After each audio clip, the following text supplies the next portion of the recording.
Assalamualaikum warahmatullahi wabarakatuh. Alhamdulillahilladzi anzala ala abdihil kitaba wa lam yaj'al lahu 'iwaja. Sadaqallahul azim. Alhamdulillahi rabbil alamin.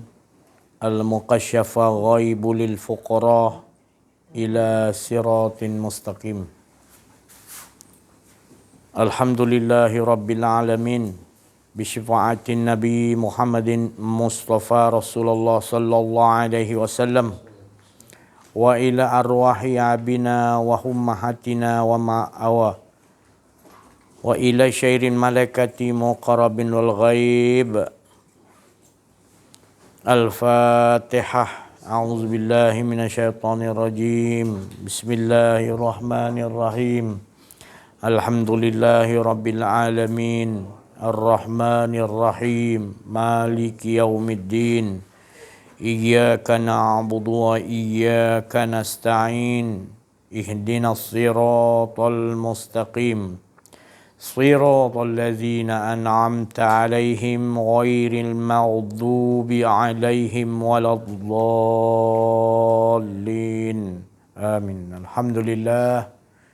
Syukur kita kepada Allah Subhanahu wa taala atas limpahan kurniaan Allah Subhanahu wa taala, di mana kita ini tidak mempunyai apa-apa, seperti mana firman Allah Subhanaka la ilma lana, di mana Allah menyuruh kepada Nabi Adam alaihissalam memuji, mensucikan yang Allah itu cukup suci pada dirinya sendiri, iaitu hilangkan rasa keadaan diri Adam itu dengan mengatakan subhanaka la ilma lana. Tidak ada ilmu pengetahuan. Tidak kita mengetahui warna-warna. Tidak kita dapat mengetahui rasa-rasa. Tidak mengetahui langsung. Makna la ilma lana itu tidak pernah ada ilmu langsung. Iaitu ibarat orang yang dalam keadaan kebingungan ataupun dia dah mempelajari sesuatu ilmu dan Allah bingungkan.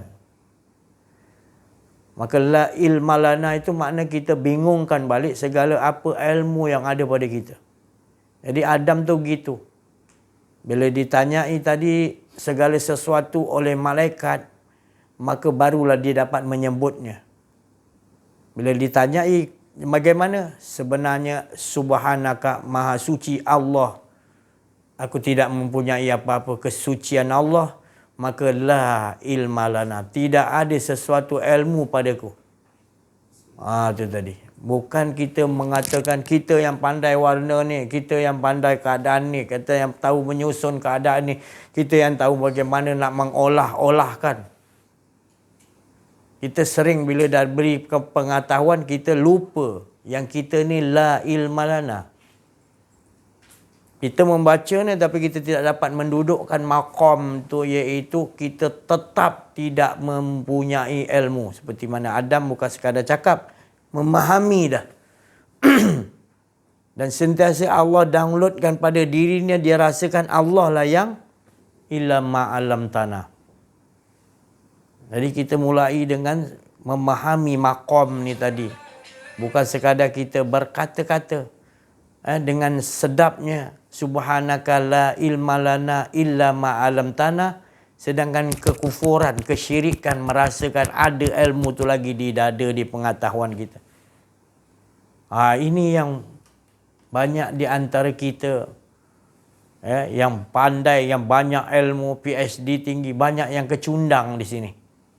Kerana mereka memikul ilmu di bahu mereka, di pemikiran mereka. Kerana disebabkan mereka tidak memahami subhanaka la ilma lana. Dan kita mungkin barangkali kita dah terbiasa belajar dengan kita punya pensyarah-pensyarah yang taraf tinggi di universiti, di mana-mana. Kita dah terbiasa seolah-olah dia membawa ilmu tu tadi. Kita rasa cukup dah pengajaran tu di situ. Berhentinya pelajaran kita tu di PhD hingga kita rasa ketinggian dah. Menyebabkan kita melakukan sentiasa kesyirikan. Merasakan ilmu tu lebih berharga daripada Allah Subhanahu Wa Taala yang punya ilmu. Illa ma 'allamtana. Jadi ini jelas bukan untuk merendahkan sesiapa orang yang berilmu. Bukan nak merendahkan mufti, ulama ataupun orang cerdik pandai.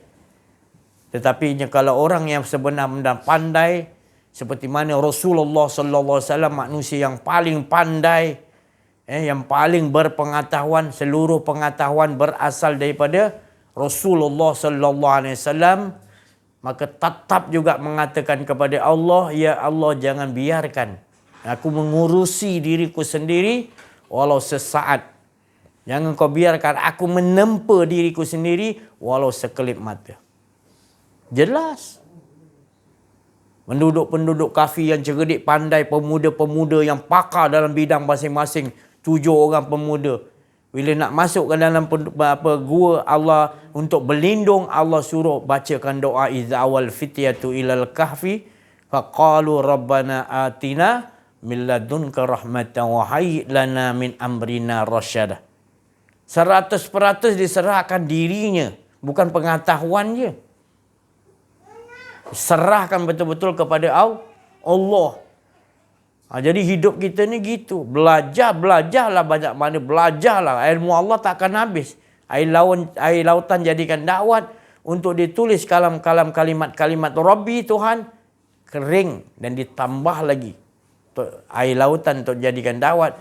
Kering tak habis ilmu Allah lagi. Jadi Allah mengingatkan kita belajar. Tapi hala tuju belajar tadi mengesahkan Allah. Menomorsatukan Allah, bukan menomorsatukan ilmu. Belajar, Allah suruh belajar. Ilmu aku ni luas. Tapi ingat, bukan berhenti di ilmu aku, tetapi berhenti di akunya tadi. Iaitu mengesahkan Allah Subhanahu Wa Ta'ala. Maka kita telah mencapailah maqam yang dikendaki oleh Allah. Tujuan dijadikan segala pengetahuan ni, segala pengetahuan akan menghala mengesahkan Allah. Apa saja pun pengetahuan yang kita ketahui, yang tidak kita ketahui, mesti menghala kepada mengesahkan Allah. Itu ya hala tujuan dia. Menomorsatukan Allah, menyatakan Allah Subhanahu Wa Ta'ala. Kalau ada ilmu yang selain itu, maka batal ilmu tu. Ilmu tu adalah ilmu salah kerana berhenti kepada hawa nafsu. Berhenti kepada kehendak-kehendak selain daripada Allah SWT. Jadi jangan risau kita kurang ilmu. Risau kita kepada ilmu yang tidak membawa mengesahkan Allah. Yang dah kita dikurniakan oleh Allah Subhanahu Wa Ta'ala. Macam mana kita nak naturalkan balik ilmu yang Allah bagi pada kita dengan merasakan kita tak pernah ada memiliki ilmu. Melainkan kita hanya ada Allah je. Bila seseorang menyoal kepada kita, kita akan jawab, la ilma lana. Bukan kita menengok, aku dah belajar ni ayat Quran, ayat ni. Ini hadis ni gini. Ini ijma' ulama gini pendapat. Bukan kita bila orang soal kita nampak tu. Kita akan la ilma lana. Tak ada ilmu ku ya Allah. Engkau illa ma'alam ta'ala. Kita menunggu dari sisi Allah fatwa tu tadi. Fatwa. Bukan petua, fatwa. Fatwa tu datang, terus kita dapat ladu di sisi Allah. Maka Allah Ta'ala kata rujuk Al-Quran ayat ni. Rujuk hadis ni. Contoh kalau kita belajar hadis lah. Rujuk ni betul. Kalau tidak, Allah akan bagi. Iaitu di sisi Allah. Jawapan tu. Tetap juga kalau kita rujuk pada Quran dan hadis, tetap ada. Walaupun kita tak berapa pandai Quran. Tetapi akan Allah Ta'ala bagi pengetahuan di sisi Allah. Kerana Quran dan hadis tu semua daripada ilmu Allah. Tak ada susah Allah nak bagi langsung pada kita. Kita yang memberat-beratkan. Kita merasa seolah-olah kita memiliki ilmu. Itu sebablah maka kita ini terhijab dengan Allah. Maka kita terhijab dengan Allah, kita bersandar kepada yang kita tahu tadi. Maka pengetahuan itu tak sampai kepada rohaniah yang mendengar. Malahan akan jadi kerosakan.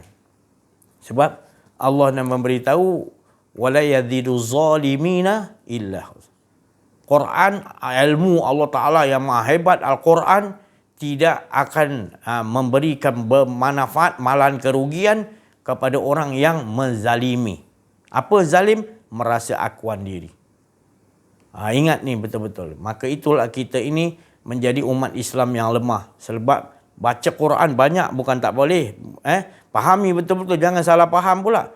Baca Quran terlampau banyak sangat syariatnya, tapi tarikat, hakikat, makrifatnya kita tak faham. Atau sekadar kita tahu tarikat dia, kita tahu tafsir dia.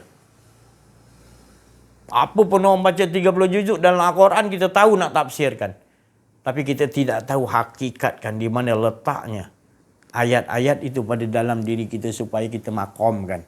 Kita istiqamah jaga bagaimana nak memeliharanya supaya tidak menzalimi. Contoh tadi, kita baca subhanaka la ilma lana, tapi kita rasakan seolah-olah kita ada menyusun dalam setting otak kita, kita nak cakap apa. Maka itu bukan la ilma lana. Itu merasakan ada ilmu. Jadi nak dikosongkan betul-betul. Tak jumpa orang arif billah, guru mursyid yang arif billah, kita tak akan faham. Kita sekadar baca dan tahu tafsir. Kita tak tahu hakikat wal ma'rifatnya. Nikmatnya tadi. Jadi ini kita nak bagi tahu bukan menunjukkan kita ni hebat, bukan. Tapi gitulah sebenarnya Allah Subhanahu Wa Taala hendakkan kita ni selalu tatafakkarun. Selalu berfikir. Supaya fikir tu mendatangkan tafakar.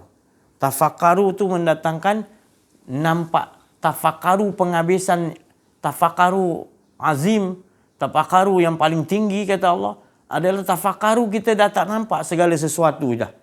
Habis pemikiran kita, penghujung pemikiran kita kaji sesuatu, halanya adalah mengesakan Allah.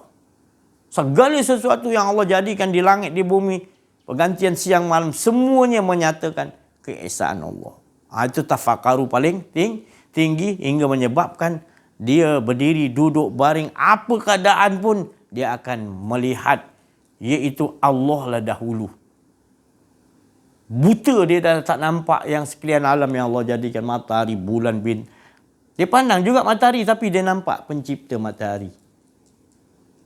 Dia nampak bulan juga macam kita, tapi nampak dia tu menggunakan penglihatan sir. Dia tidak melihat dengan penglihatannya. Dia melihat dengan penglihatan Allah, maka yang dilihat tetap juga yang melihat juga Allah, yang dilihat juga Allah. Jadi tidak ada lagi dah dia nampak yang lain, melainkan semuanya kekuasaan Allah, semuanya mengesakan Allah, semuanya mengatakan la ilaha illallah. Tak ada yang adanya Allah Subhanahu Wa Taala.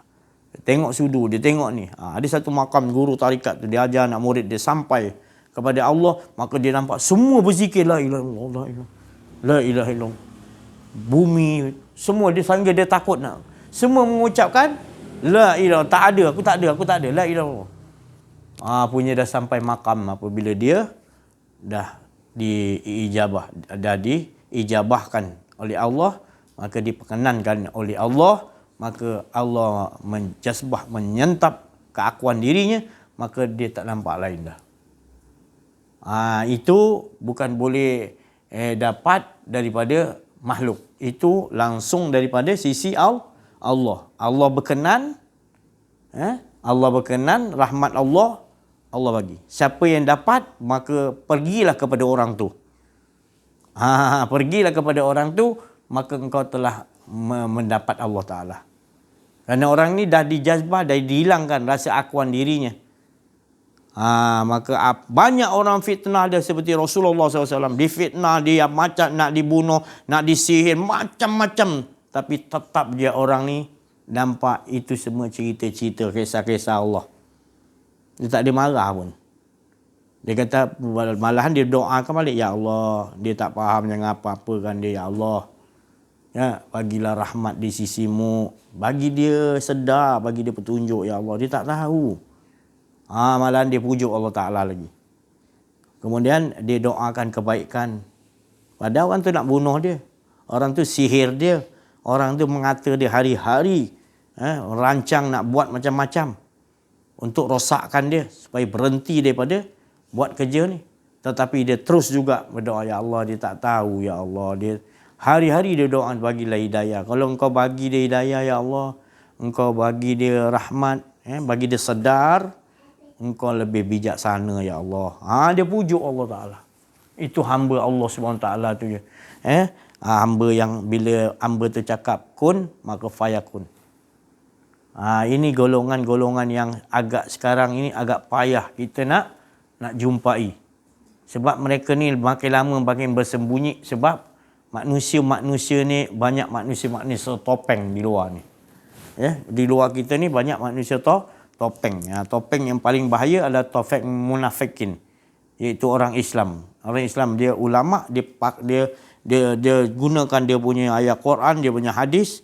Bukan saya kat semua. Mana ulama yang su' ni tadi, dia gunakan tu untuk sebenarnya bukan kerana Allah, tapi kerana hawa nafsu dia. Sebab dia tak ada pembimbing rohani, maka dia mudah dibelit oleh iblis, dajjal dan kuncu-kuncunya. Itu tadi. Contoh, dajjal datang, iblis datang, engkau memang bagus, kau kat bumi ni, engkau aja ulama yang terpilih, engkau yang hebat. Dia termakan. Jadi kau ikut je apa yang raja kau ikut. Jangan kau bangkang-bangkang, nama kau akan naik lagi. Jangan bangkang-bangkang. Raja tu tak betul, dia tak apa. Kau cari jalan macam mana nak bagi dia betul, darjat kau akan naik tinggi. Dia takut-takutkan supaya seolah-olah rezeki itu tadi dia yang kontrol. Jadi ini yang berlaku banyak. Nabi SAW bagi tahu, ingatkan.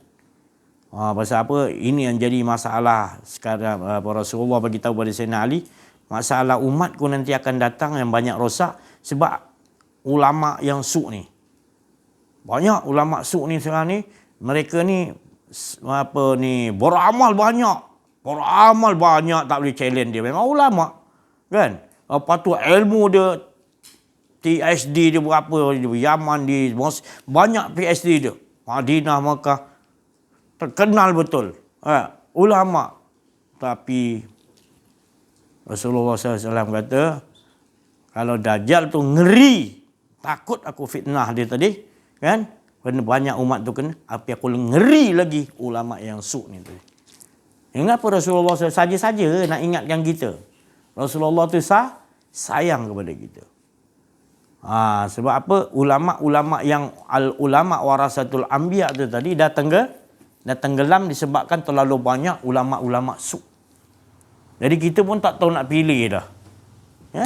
Tak tahu nak pilih sebab apa? Sama je ulama tu kita nampak. Sebab dah terlampau banyak ulama su'. Ulama su' ni dia munafik, dia menipu Allah. Dia kepura-puraan dalaman dia tu, dia tak kenal diri, tak kenal Allah. Dia kata dia takut pada Allah, padahal tidak. Dia tidak berbuat tu atas dasar untuk kasih sayang pada umat ni, untuk selamatkan umat ni. Dia tak berani, tak bercakap benar. Bila ada sesuatu, orang atasan cakap tak betul, jangan tegur, nanti potong gaji, nanti derajat aku diturunkan. Aku kena buang kerja. Dia hanya takut pada makhluk. Dia tak takut betul-betul kepada Allah. Kalau dia takut pada Allah, dia menangis. Ya Allah, bagi kekuatan aku nak sampaikan kebenaran ni kepada Raja Agung, kepada Raja-Raja, kepada Menteri-Menteri, kepada siapa pun. Ya Allah, bagi aku kekuatan, Ya Allah. Kalau aku biarkan, maknanya aku sendiri yang akan masuk dulu dalam azab Engkau, Ya Allah. Di dunia lagi aku rasakan. Dia takut, dia menangis. Biarlah. Bagaimana Raja Agung kalau dah tegur, dia berhentikan, dia tak peduli. Yang penting aku sampaikan dengan cara hikmah yang betul supaya aku sayang Raja aku, Raja Agung aku sayang Raja-Raja aku sayang menteri aku, sayang semua umat manusia. Kerana aku pengganti Nabi sallallahu alaihi wasallam, al-ulama warasatul anbiya, waris, maka aku perlu betul-betul. Aku takut nak melanggar. Aku nak ridha Allah. Jadi bukan aku nak ridha manusia, aku nak ridha Allah, aku nak Rasulullah SAW setuju apa yang aku buat. Dia sentiasa nampak begitu. Tapi jelas sekarang ni susah, sulit. Yang nak volunteer, nak ke depan, ulama yang nak ke depan, yang betul-betul membawa ni tauhid ni tadi. Seperti Rasulullah, para sahabat, wali-wali Allah, arifin billah. Dia ke depan, dia seorang-seorang pun dia ke depan. Aku bertanggungjawab. Aku takut Allah. Aku takut nanti Rasulullah tak restui aku. Dia pergi jumpa. Jadi mudah umat yang belakang dia tadi akan ngikut. Tapi kalau engkau sendiri ke belakang, kau nak suruh umat ke depan ke? Padahal engkau yang bertanggungjawab. Allah memberikan kepada engkau kefahaman itu. Jadi ini yang berlaku sekarang ni, yang kita lihat, yang kita duduk sekarang ni, kesiannya tadi umat kita, anak-anak cucu kita ini kalau dibiarkan anak cucu kita akan menjadi orang-orang yang derhaka kepada Allah, derhaka kepada Rasulullah, derhaka kepada ibu ayah, derhaka kepada suami, derhaka kepada pemimpin-pemimpin kita. Ini yang berlaku sekarang ni.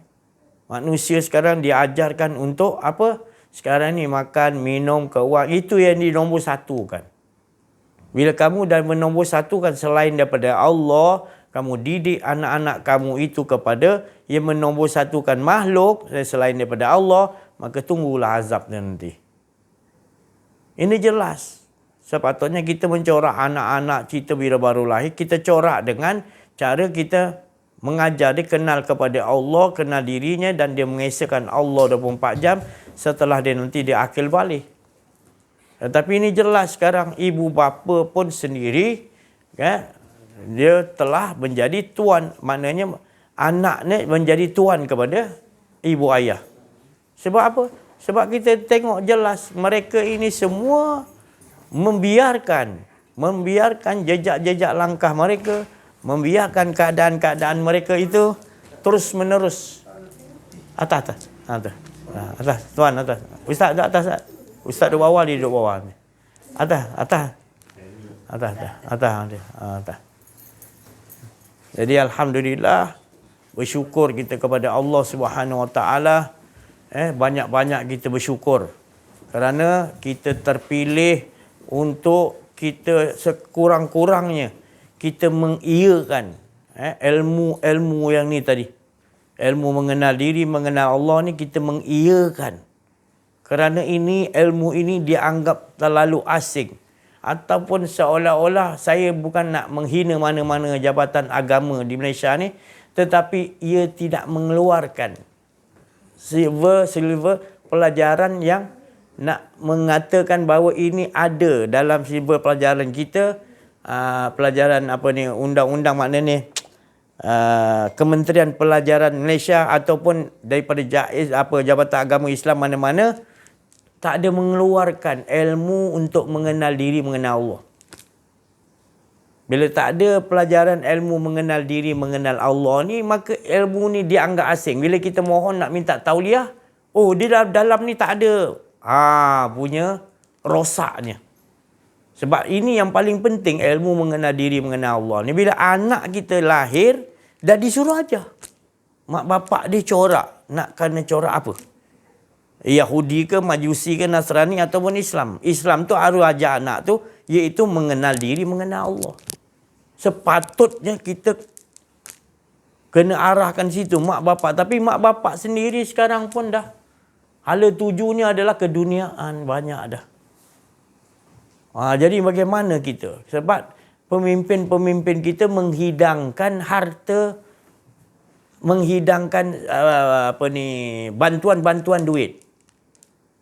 Itu yang dihidangkan. Sepatutnya kita kena hidangkan pengetahuan tentang mengesahkan Allah. Sebab dengan mengesahkan Allah, negara kita akan diberi oleh Allah Subhanahu Taala rezeki yang mencukupi.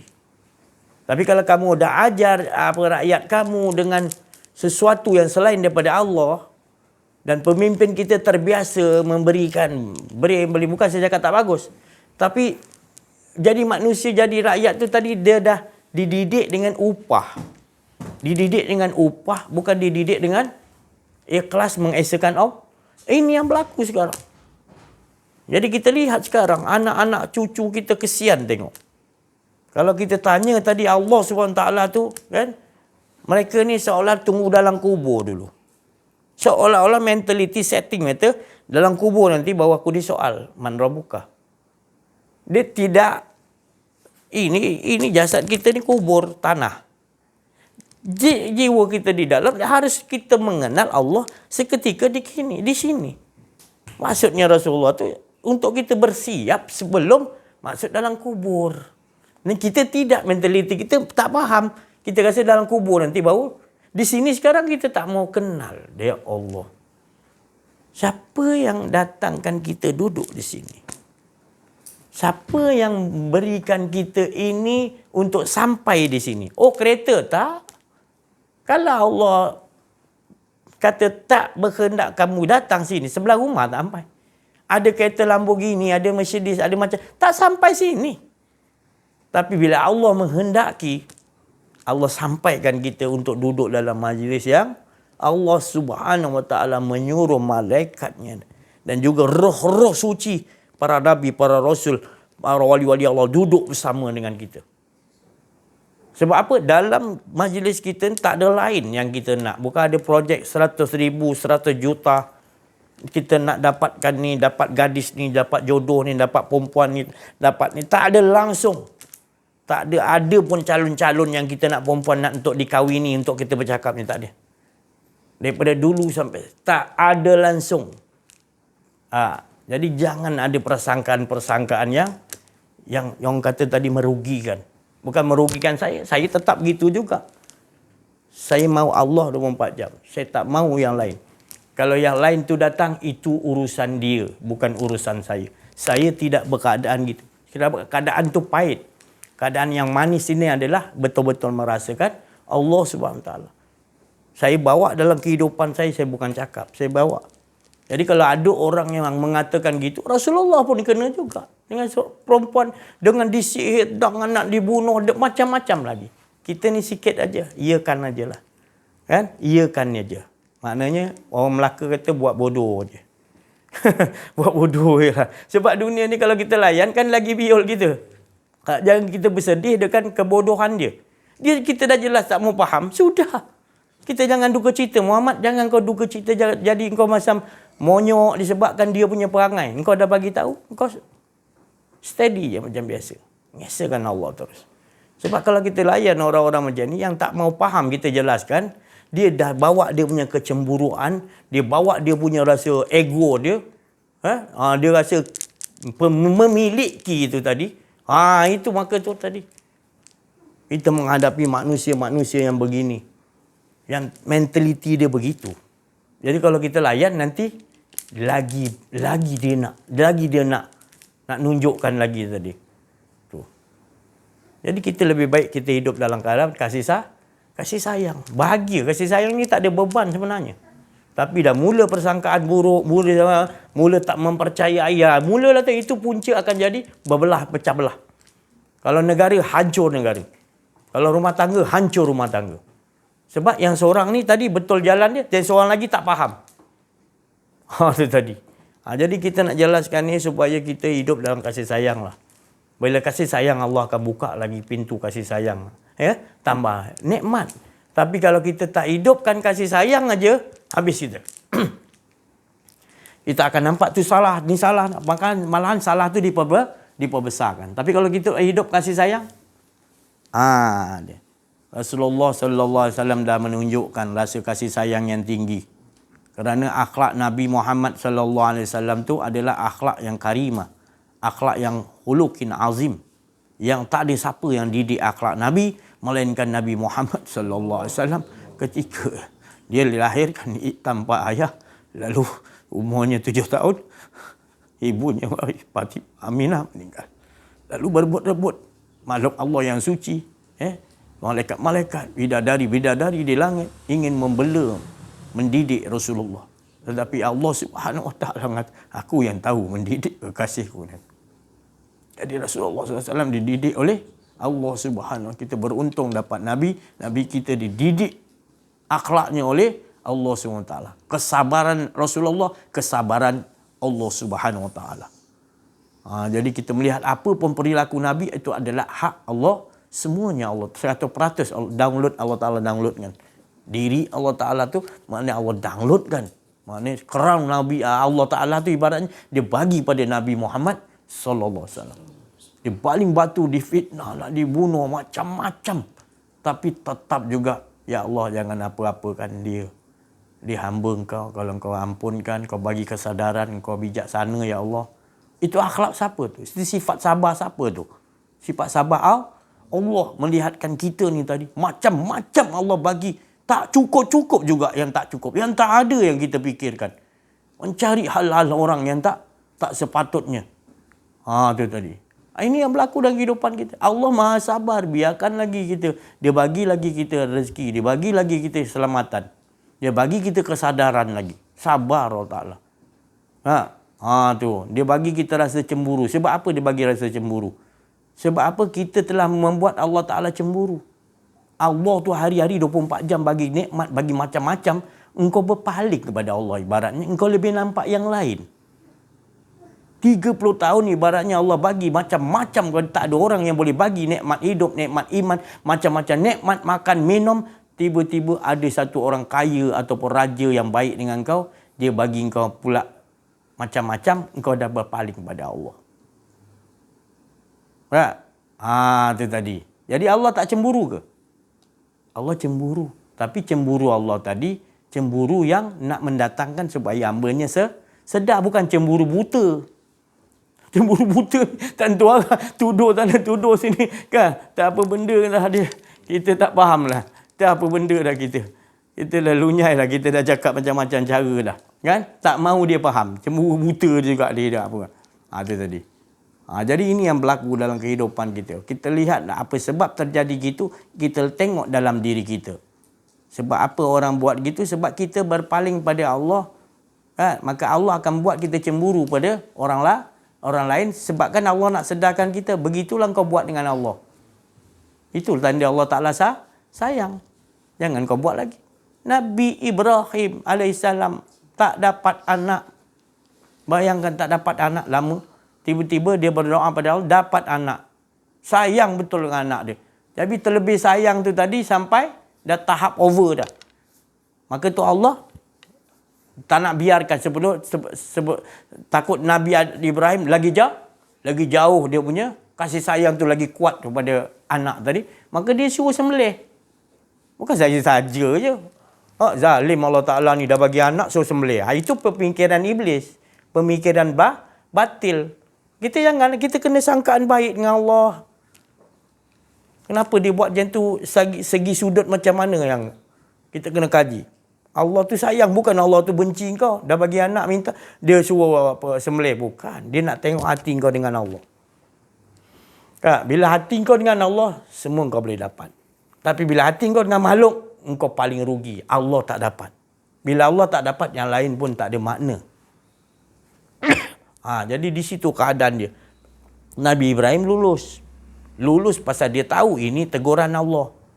Dulu tak dapat anak. Dengan Allah kan main. Ya Allah, ya Allah, ya Allah. Bila dah ada anak, makin sayang makin dah mula berkurangan. Jadi cemburunya Allah. Allah tu bukanlah maknanya sifat tak elok. Cemburu dia tu untuk menyadarkan kita. Itu cerita-cerita Allah. Untuk kalau dia tak buat gitu, dia tak buat, Allah tak buat gitu, kita tak sedar salah kita. Jadi maha sempurna, maha baik Allah SWT. Ya, hebat Allah SWT. Banyak apa pun Allah Ta'ala buat pada diri kita semuanya baik. Cuma kita tak pandai setting. Kita tak pandai olahkan untuk persangkaan baik kita dengan Allah. Ya, sebenarnya apa pun Allah buat cukup baik, cukup sempurna. Kan kalau dia bagi, Allah ni bagi kaya, ya tiba-tiba dia terbakarkan rumah kau, dia hanguskan balik rumah kau, dia buang banjir lah kan. Dia buat gitu, sikit dia usik kita. Supaya, tapi kita marah dengan Allah ya. Padahal banyak lagi yang ada. Dia ambil sikit, rumah terbakar, banyak lagi simpanan yang lain. Yang kau tak diambil dulu. Tapi kita suka yang memikirkan yang dah tak ada. Yang dah memang ada banyak, lupa. Berat ni hidup kita ni. Kalau kita tak belajar kenal diri, kenal Allah. Kita tak jadi hamba Allah yang bersyukur. Bila tak bersyukur, azab lah. Bila bersyukur, ditambahilah. Allah tu adil gitu. Jadi kehidupan kita ni cuba kita perhatilah dalam diri kita. Pertama sekali tengok dalam diri kita. Adakah kita betul ikhlas, jujur, jiwa kita tanya. Kalau itu, jalan terus. Kita berbuat atas Allah Ta'ala. Kita dah pasang betul-betul. Kita dah buat betul-betul. Kita tak ada niat lain pun dalam kehidupan kita. Betul-betul nak kasih sayang. Nak jaga keliling kita untuk kasih sayang. Kalau yang lain tak boleh nak faham lagi, kita terus dengan Allah. Cukup Allah je jadi saksi, tak perlu orang lain nak jadi saksi. Ya, masih tak mempercayai kita, tak perlu orang percaya kita. Kita buat dah. Kalau ada ke saya bermain dengan wanita perempuan lain, saya pergi berzina, saya pergi gini, saya nak sampai kata kita ni curang, lelaki curang, suami curang. Kita tak ada fikir langsung. Kita fikir macam mana nak bagi orang tahu, sedar, kenal diri, kenal Allah. Bila mencapai itu, mencapai kepada rasa mahabbah.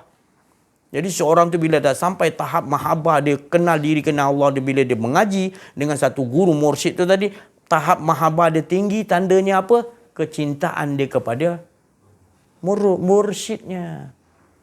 Kemana pergi dia ingat mursyid dia. Kemana pergi, macam mana aku nak selesaikan masalah mursyid. Itu pencapaian yang paling tinggi. Semana Saidina Abu Bakar, macam mana dia mentaati guru dia, Rasulullah SAW, tahapnya tahap cinta mahabbah kepada Nabi. Jadi kita nak mencapai tahap rohani, kita nak sampai kepada Allah paling tinggi, tandanya tetap juga sama, mahabbah kita kepada guru tinggi.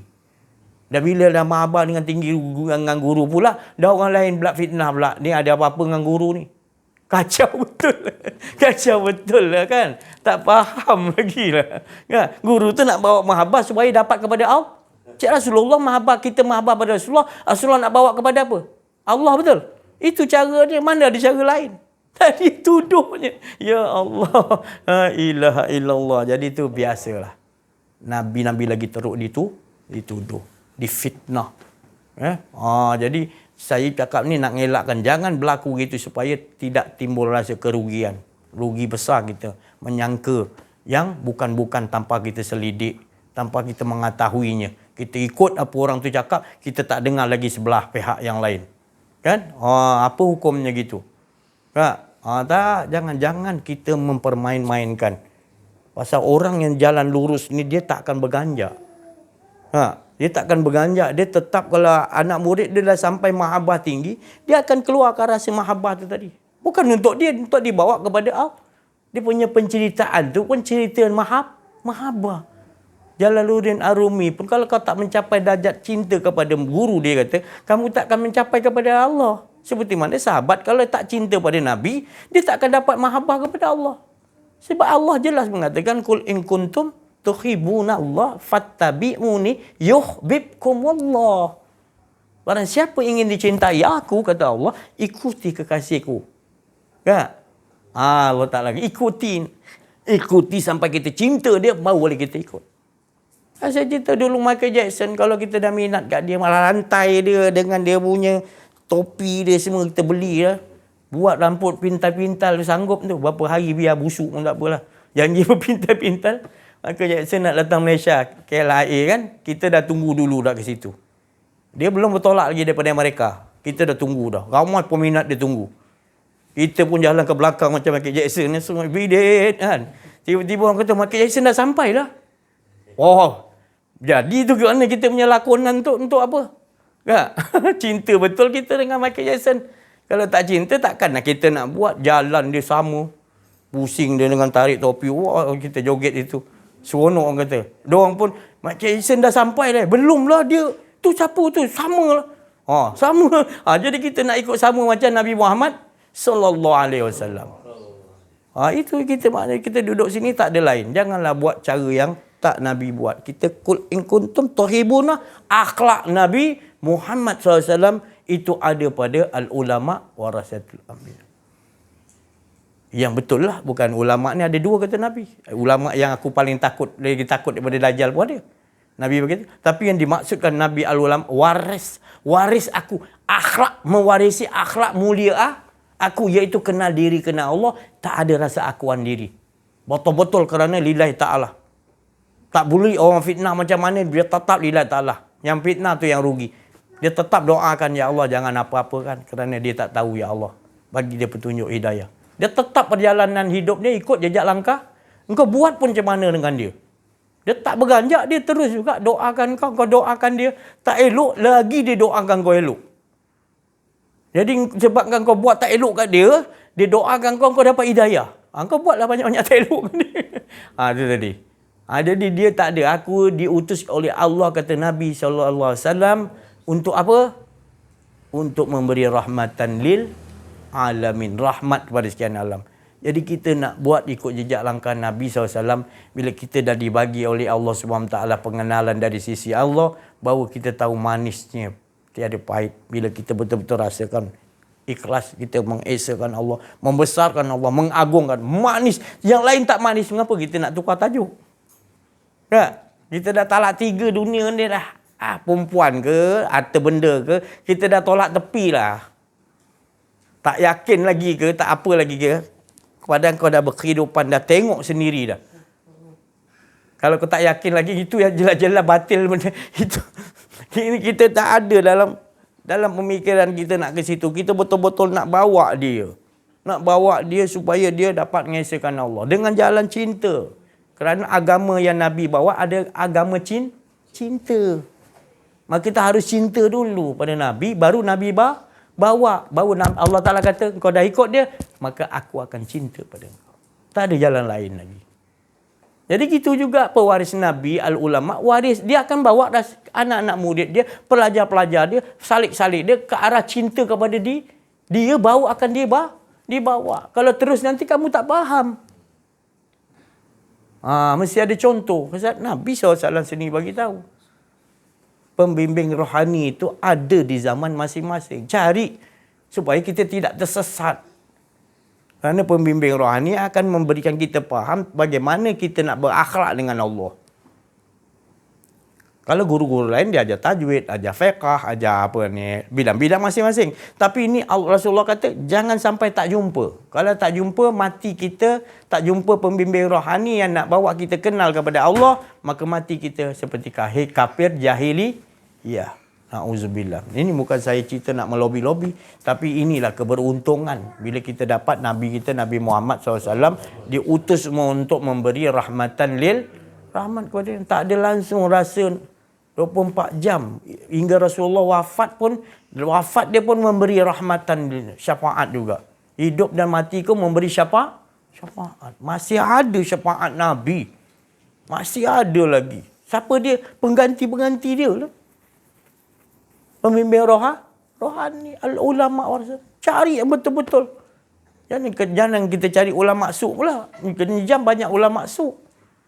Yang bila nampak kebatilan raja buat tak tahu je. Yang nampak apa Perdana Menteri buat tak betul, buat.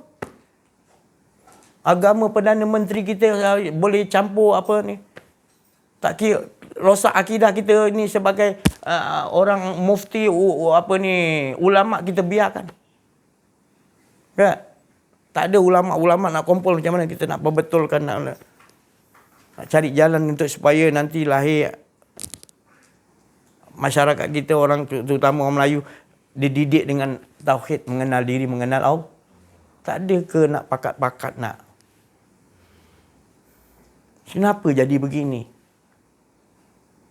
Kita rakyat sebenarnya, kita Islam utamanya, nakkan ada ulama yang ke depan, yang volunteer nak bawa. Kita akan kalau kita orang biasa, mana orang naik lagi, dia lanyak kita ada lagi. Kau siapa nak bercakap, biar ulama yang cakap, dia kata. Dah ulama tak nak cakap. Ulama suk ni tak nak cakap, biarkan lagi. Tak kesian ke dengan Raja Agung kau berada dalam kesyirikan? Tak kesian ke Perdana Menteri kau berada dalam kesyirikan? Bukan dasar kita ni rasa kita nak hebat nak lawan raja. Bukan, kita sifat kasih sayang. Kita orang Islam dididik oleh Allah, Rasulullah tunjukkan akhlak kasih sayang. Bukan atas dasar kita nak nentang dia. Kita nak selamatkan dia sebenarnya dengan jalan kasih sayang. Bukan biarkan tu sebenarnya merosakkanlah lagi. Tu jawablah. Kami bagi tahu ni bukan kami hebat, kami bagi tahu supaya kita hidup dalam keadaan bertambah kasih sayang. Kuatlah kita. Kalau keadaan kita masing-masing tak boleh, jiran sebelah tak boleh, kau tak boleh solat berjemaah, ke lantaklah. Ini yang berlaku dalam keadaan nama sekampung tapi tak faham apa erti sekampung. Nama tadi dikatakan tadi, kita ni maknanya hidup dalam keadaan berkasih sayang, tapi sebenarnya dalam rumah tak ada kasih sayang. Persangkaan buruk akan sampai. Rosak rumah tangga tu bila dah masuk persangkaan buruk. Dia ni tak percaya dia ni tak percaya dia. Habislah. Pasal pernikahan, makna pernikahan tu adalah kasih sayang. Makna nikah tu kasih sayang. Tapi kalau tak ada kasih sayang dah, ini jadi macam mana nak balik nikahkan balik, nak adakan balik kasih sayang. Pasal masing-masing dah persangkaan buruk. Jadi begitulah kita beri kehidupan dalam sekalian alam ni. Kita bukan berkehidupan kalau kampung satu kampung. Kita berkehidupan dengan sekalian alam. Jadi kalau kita marah angin, angin tu duduk dalam sekalian alam. Kita marah angin pun sangkut kita dengan Allah. Kita marah bumi, kita pijak bumi. Bumi pun makhluk juga, sangkut juga kita dengan Jadi kita punya perhubungan tu bukan sekadar Allah Ta'ala aja, akhlak tu dengan Allah aja, tapi akhlak tu dengan yang Allah ciptakan juga. Ini tak guna punya iblis lah. Aku solat tak khusyuk, dia lah kacau. Kuncu-kuncu dia. Jadi kita salahkan padahal iblis tu pun kita pun tak nampak dia kacau kita. Kita pun tak belajar solat yang khusyuk macam mana. Tak jumpa hari bila. Mana dapat solat khusyuk? Tipulah. Kalau tak belajar solat nak dapat khusyuk pada guru mursyid Arif Billah, kita tak akan solat dapat khusyuk. Sebab kita berdiri je kita rasakan kita yang berdiri, itu bukan khusyuk namanya. Itu mengaku kau Tuhan. Sebab kau rasa kau ada kudrat, kau berdiri. Engkau yang sembah pada Allah. Syirik tu. Bukan khusyuk lagi dah, syirik dah. Oh, si Haji ni keras. Bukan keras. Sebab kau ni tak belajar kenal diri, kenal Allah. Keadaan kau dah merosakkan syahadah kau. Kau tak faham. Kau tahu kau syahadah, kau dah Islam sampai bila-bila. Kau tak tahu macam mana yang merosakkan akidah syahadah kau. Bila kau mengatakan asyhadu Allah, tak ada, aku mengaku menyaksikan, tak ada semua. Yang ada hanya engkau, termasuk aku pun tak ada, yang ada hanya engkau ya Allah. Tapi tiba masanya kita mengaku kita ada. Tak syirik tu. Kau mengaku Tuhan tu. Kudrat mana yang kau pakai kalau kau kata engkau Tuhan? Bila masa Allah Ta'ala lantik kau jadi Tuhan? Allah lantik kau tak ada. Jadi dalam kehidupan kau yang ada adalah kehidupan Allah. Cerita-cerita Allah. Kenapa kau nak mengaku? Itu pun dah tak betul dah syahadah kita. Kita hanya menyebut, tak mengimani, tak meyakini. Cuba cek balik. Tapi kita amal, iblis bagi amal-amal. Puasa, solat, buat banyak-banyak. Ambil ilmu banyak-banyak. Tapi yang bagi kenal diri, kenal Allah, yang bagi. Kalau dia tahu ni, habis kita tak boleh cek makan iblis itu.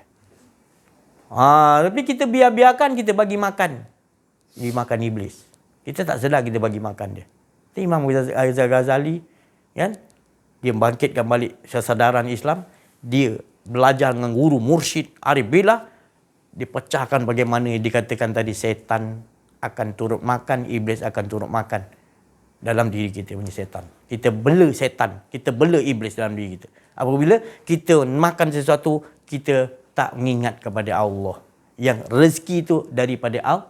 Dan yang membagi kita kuat kuasa bukan makanan, tetapi Allah. Dia bagi kita hayal, kita makan tu tadi, seolah-olah kinda ni boleh ngenyangkan kita.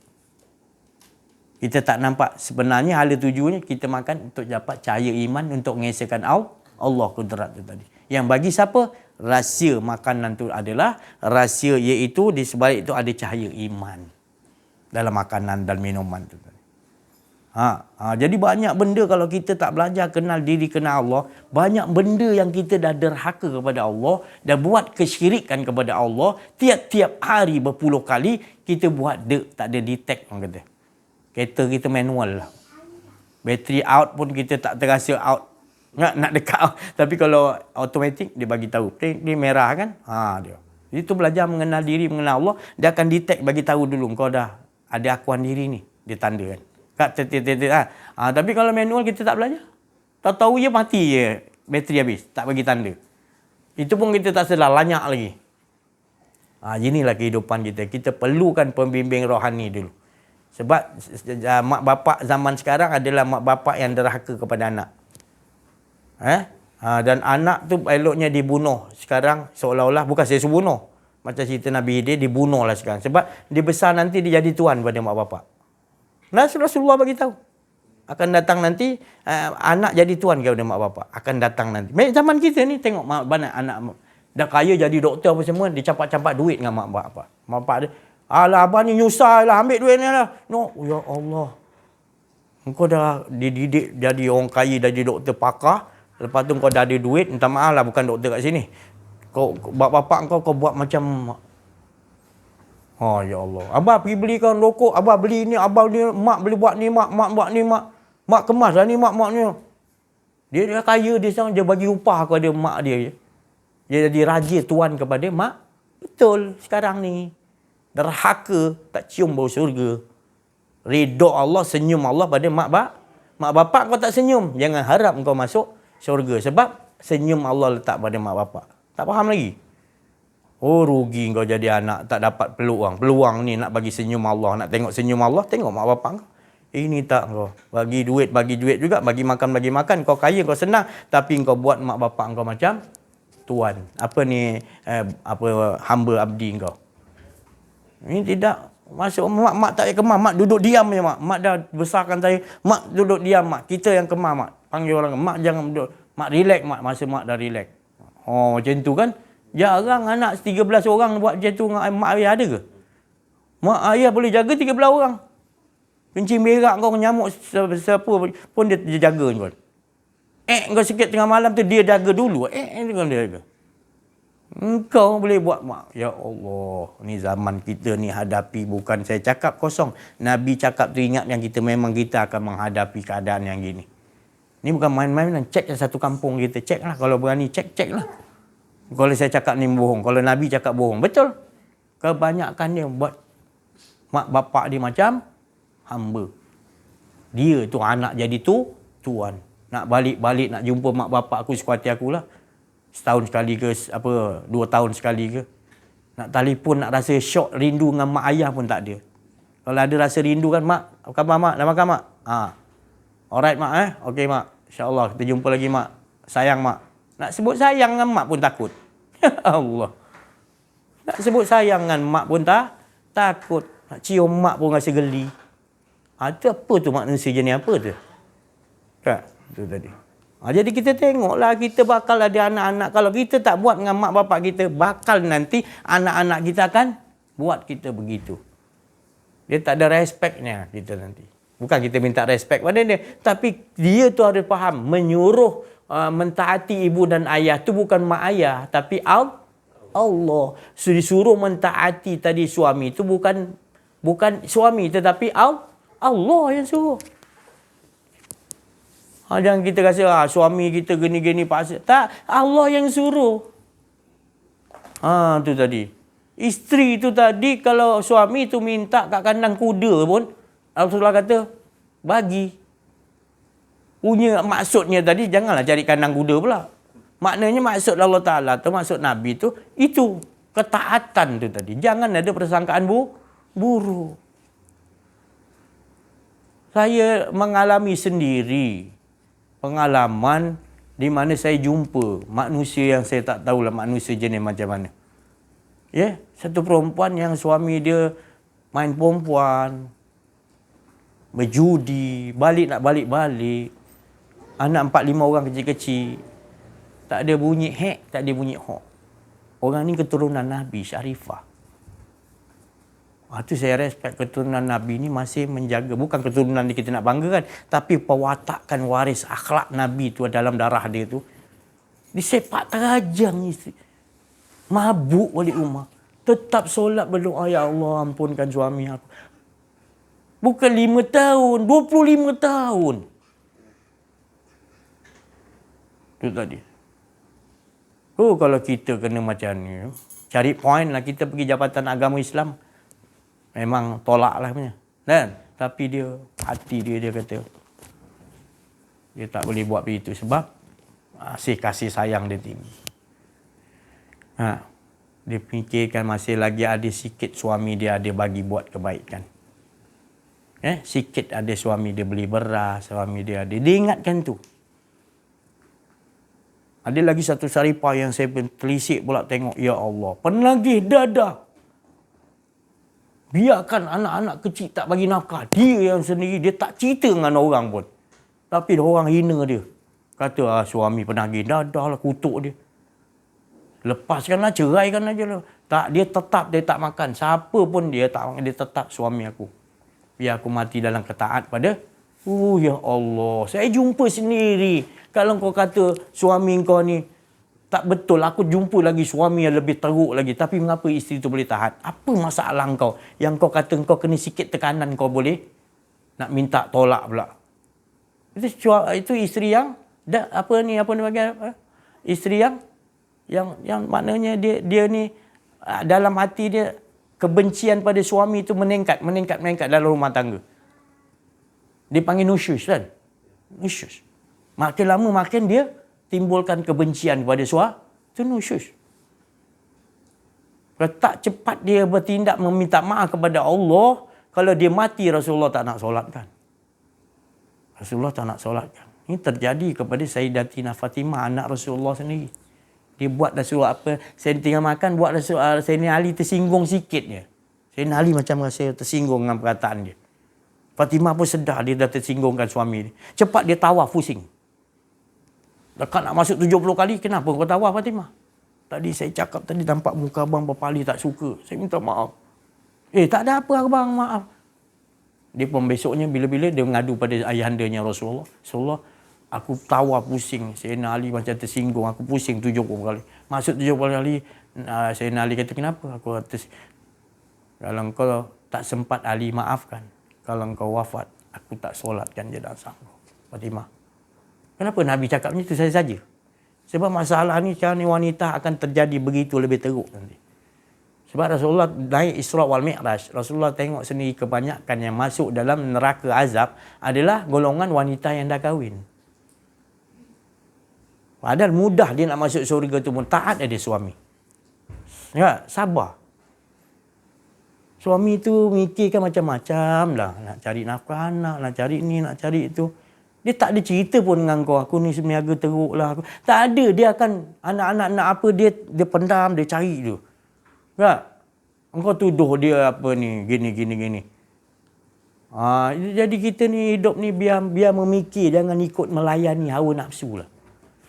Lepas tu sangka buruk pula suami kau ada yang lain, yang begini, yang gini. Ya Allah. Kalau betul tak apalah, ini kau tuduh. Tu tadi. Kau tengok sikit suami kau tengah malam main WhatsApp, lawan-lawan WhatsApp, kau tengok ada perempuan pula, kau dah kata lain pula dah. Tak? Padahal orang tu melayani dia. Bukan melayani cerita dalam WhatsApp tu, cerita yang apa tu. Cerita tentang kau dah kata, ni ada apa-apa. Itu saya cakap tadi. Wanita ni, dia punya akal dia tadi. Sikit pendek je. Tapi kalau dia sikit tu, dia pergi kat ulama boleh percaya tau. Dia cakap ni suami aku ni, ulama tu boleh percaya tu. Punya hebat dia punya tu. Ujah dia punya cakap tu. Macam ya-ya je. Jumpa mak bapak, ni suami saya pak, dia buat macam-macam mak. Dia hancurkan hidup saya mak. Boleh percaya tu, mak tu muna-mandil lah. Suami tu selalu nampak bawa makan, hantar anak pergi sekolah. Nampak yang macam tu. Percaya tu. Dan nampak macam-macam suami tu punya baik, dia boleh percaya yang isteri dia cakap macam tu. Dalam jangka masa tak ada air, tak ada orang, mak saya cakap tak ada ombak, tak ada air, tak berapa. Tiba-tiba boleh percaya, ya Allah. Punya hebat setan apa dah masuk dalam isteri yang dia rasuk macam tu kan.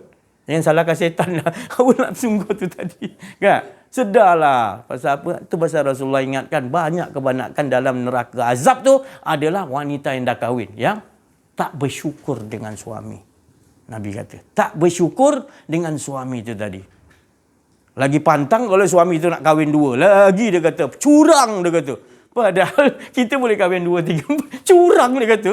Lepas tu dia bikin lain punya cara untuk mengatakan suami kita dah ada skandal lah tu, dah berzina dengan perempuan tu dalam macam-macam. Percaya juga tu ulama tu dengar. Hakim pun letak putusan, ceraikan dia.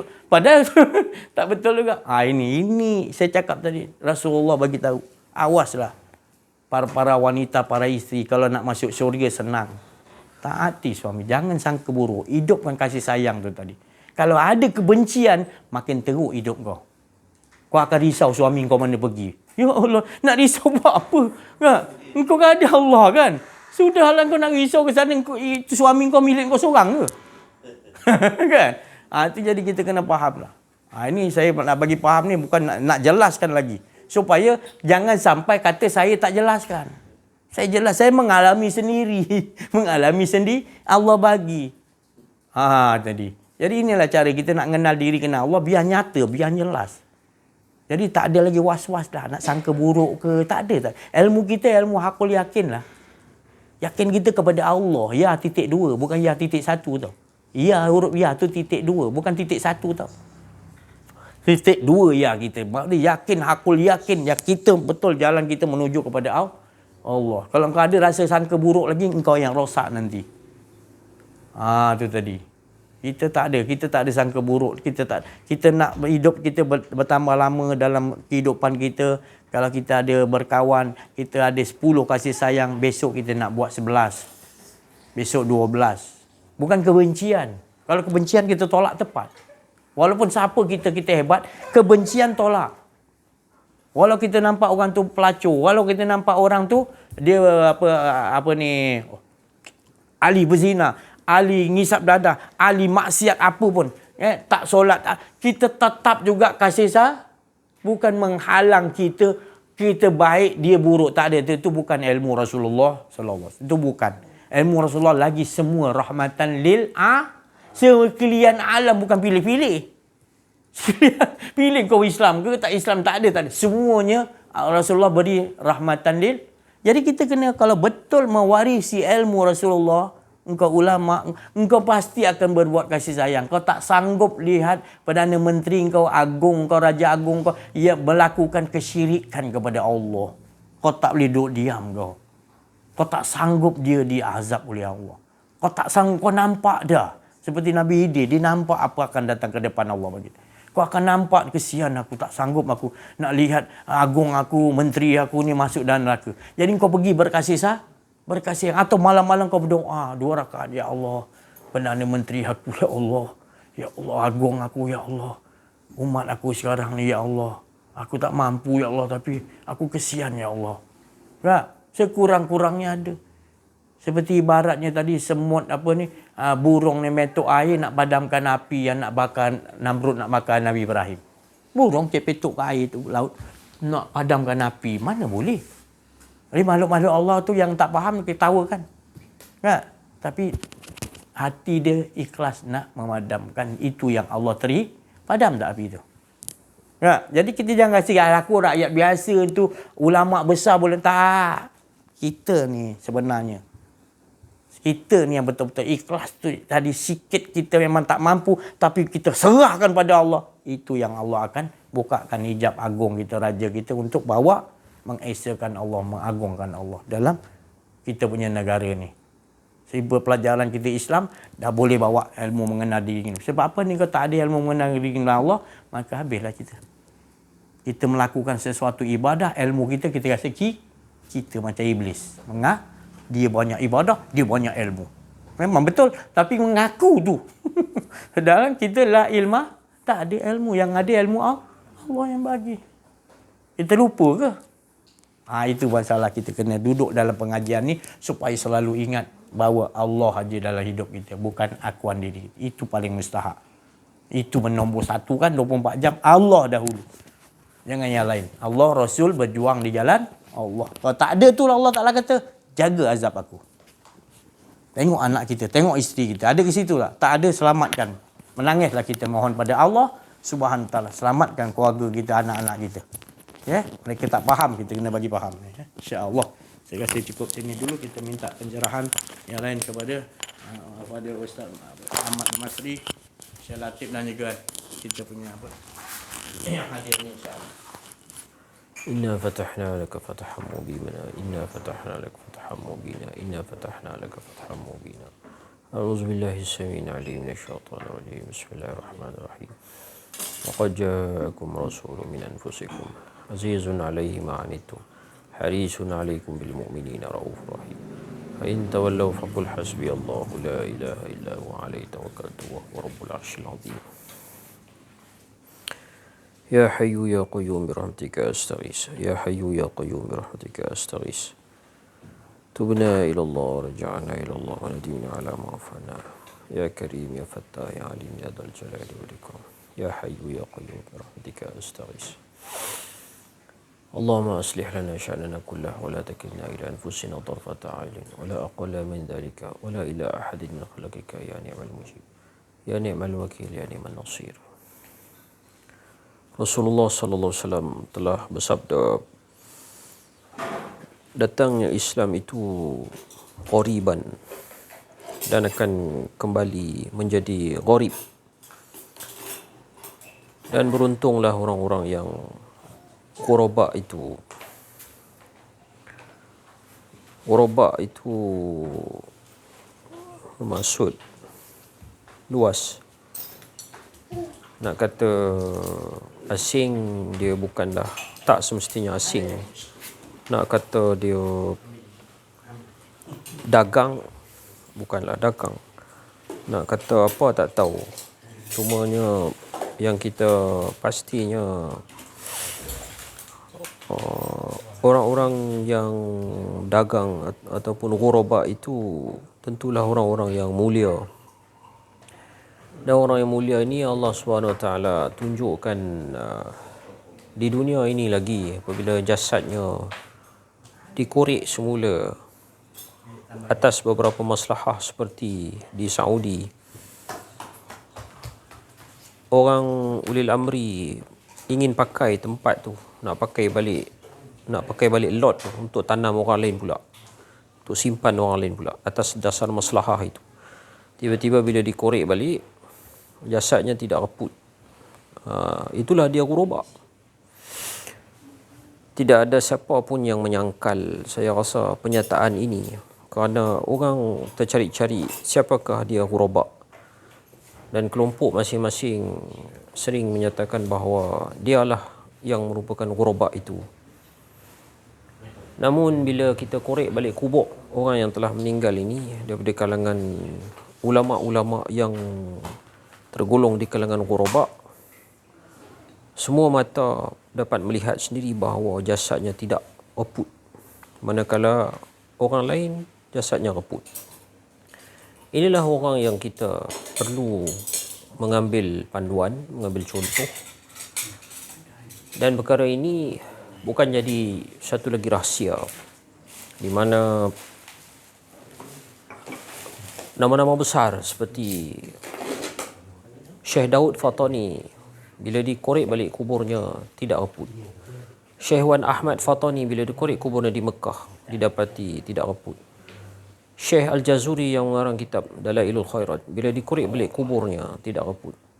Syekh Nawawi Banten yang mengarang berpuluh kitab daripada Jawi yang disimpan di tanah haram, bila dikorek balik kuburnya didapati tidak reput.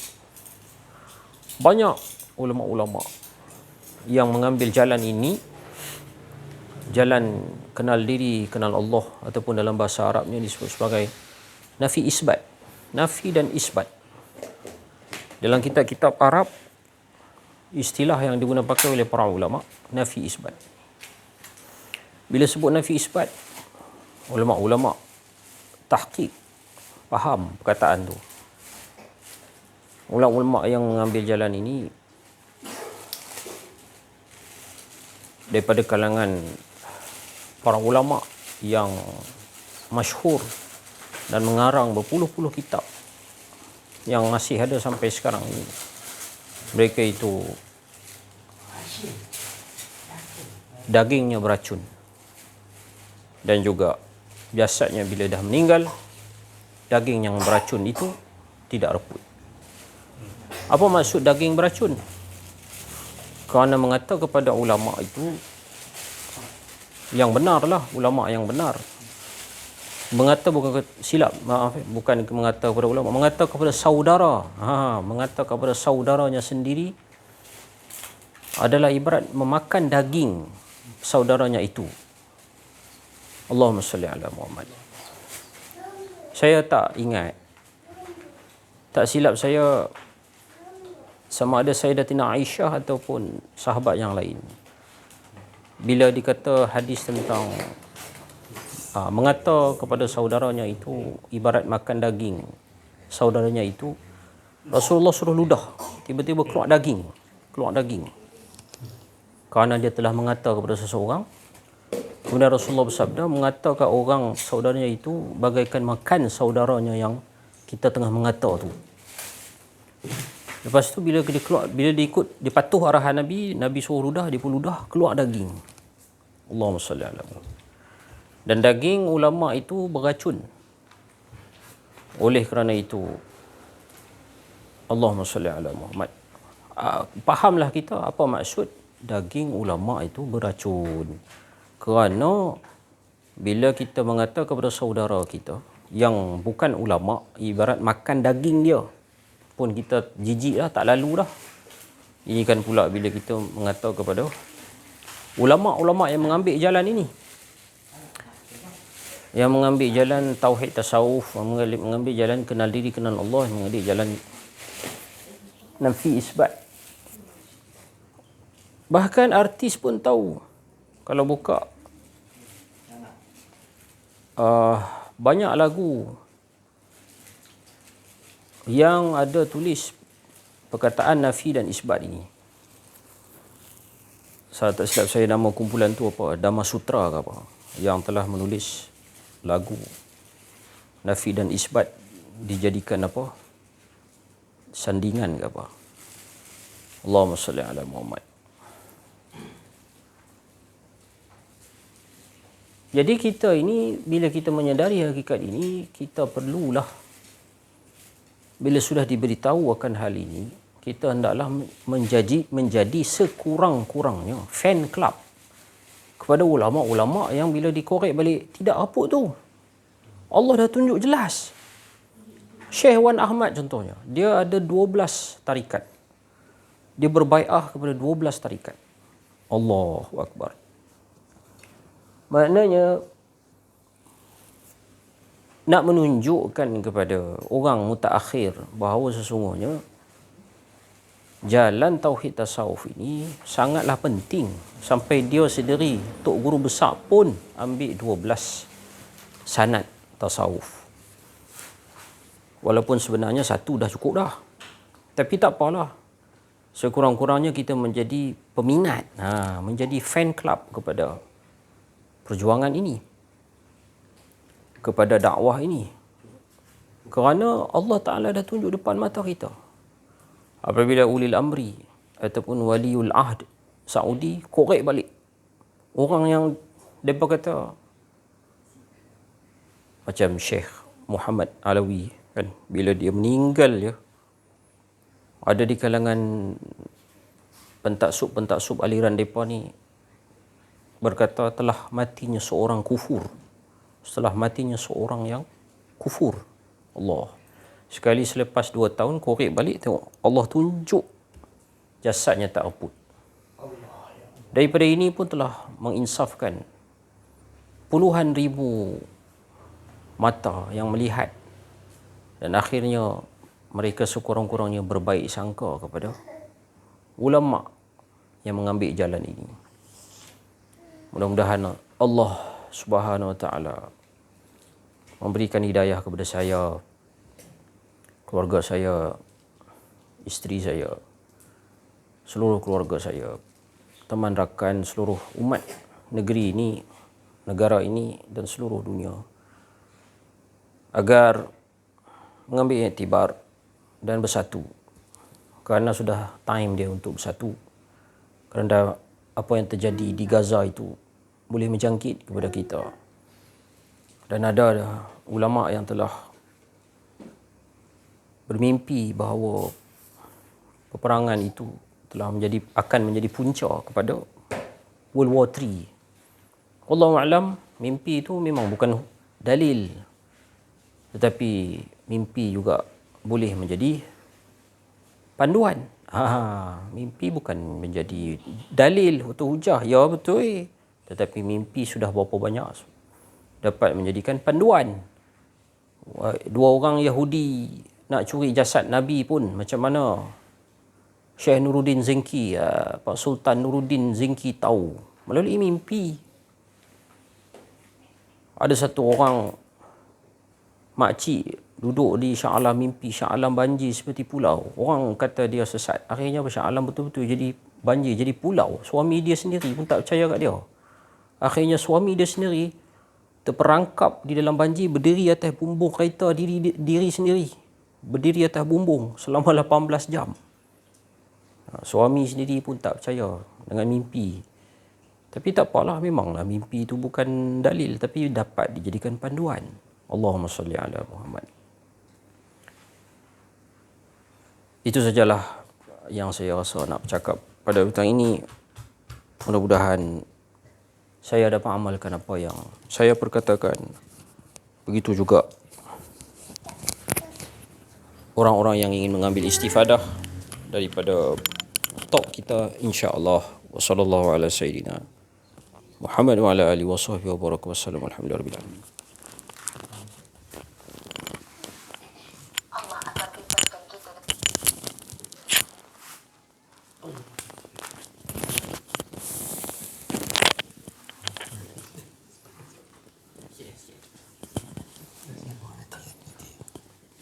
Assalamualaikum warahmatullahi wabarakatuh.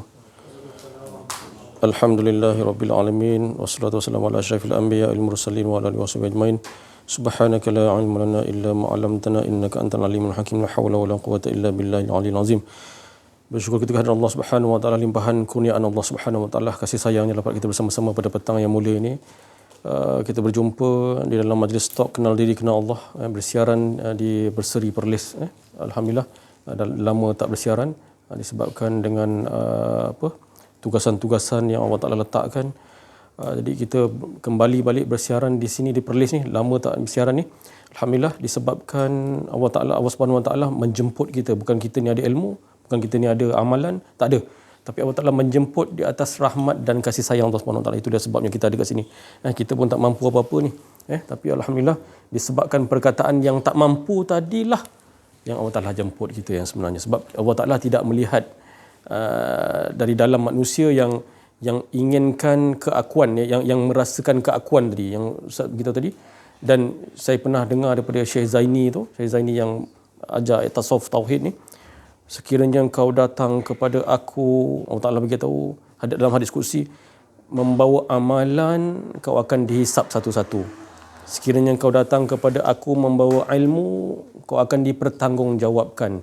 Lepas tu ditambah lagi yang kedua ni, kalau tuan-tuan nak dipertanggungjawabkan di hadapan Allah, bawalah ilmu di hadapan Allah.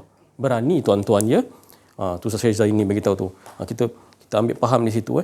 Jadi sekiranya kau datang kepada aku, hadis kursi beritahu, dengan tak ada bawa apa-apa kepada aku, dengan aku kau akan dirahmati. Jadi itulah yang sebenarnya yang dipecahkan oleh Syekh Abdul Qadir Jailani.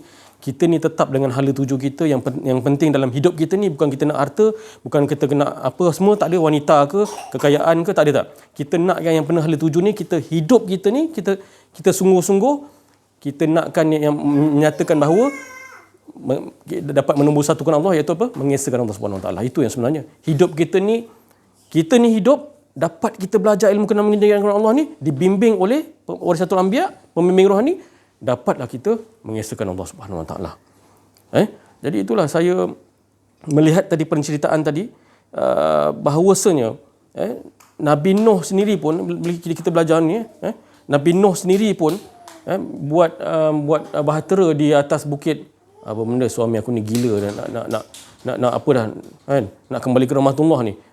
Lebih kurang gitulah, kata isteri dia kan kepada Nabi Nuh. Orang-orang lain bercakap, ni apa benda gila ni semua, Nabi Nuh ni gila ni semua ni. Datang bah yang besar, baru kau tahu, baru kau tahu. Jadi semua naik ke atas kapal tu. Inilah yang dikatakan bas hidayah, bahtera hidayah yang perlu kita naiki yang sebenarnya, yang dibimbing oleh pembimbing rohani. Kan? Itulah. Saya risau, tadi saya cakap dengan isteri saya tadi, risau saya. Kan? Kita ni kalau belajar benda ni, isteri pun tak nak ikut. Contoh kan, isteri, anak. Macam Nabi Nuh lah kan, tadi yang berkatakan tadi. Allah, berani dia. Engkau naiklah, Nuh naiklah. Tapi kerisauan yang kasih sayang Nabi Nuh tadi tu, ya Allah, dia sedih tau. Sedih bukan berkasih sayang kan? Dia keluar kasih sayang tu. Jadi apa yang Allah Ta'ala beritahu? Kan? Allah Ta'ala beritahu apa? Itu isteri engkau, anak engkau, aku yang urus. Dia rasa lega. Kan dia rasa lega. Dia ikut penceritaan yang Allah Taala tetapkan di situ. Tapi kalau kita tengok penceritaan sekarang ni yang masa kini sekarang ni kan, kalau isteri-isteri yang banyak sekarang ni, isteri yang banyak menderhaka kepada suami lah aja banyak kawan-kawan saya pun banyak berjumpa dengan saya minta apa, bukanlah saya ni apa pakar apa tak ada pun, tapi tak tahu kan, dia percaya kat saya kan. Jadi dia tanya